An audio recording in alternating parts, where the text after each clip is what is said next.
In this report, we hear that the Alibaba Foundation of China has contributed 30,000 face masks and more than 1,500 COVID-19 testing kits to the Ministry of Public Health to aid in the country's COVID-19 fight.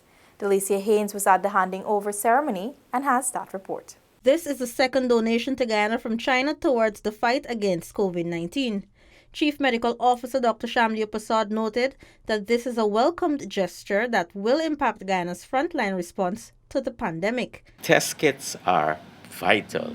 Of course, we know the frontline response to COVID-19 has always been to provide adequate protection for everyone who comes in contact with possible cases, and that's where the masks are so vital in providing continuous high-quality services throughout the health system.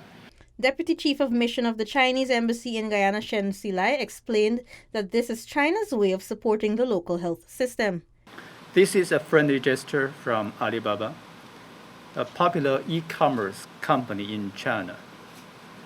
It is a good example of Chinese companies shouldering social responsibility, and also a demonstration of Chinese caring about Guyanese.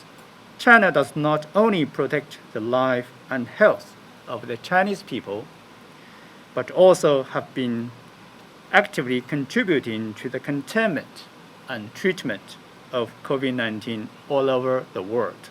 The contribution was facilitated by the Ministry of Foreign Affairs, Department of International Cooperation.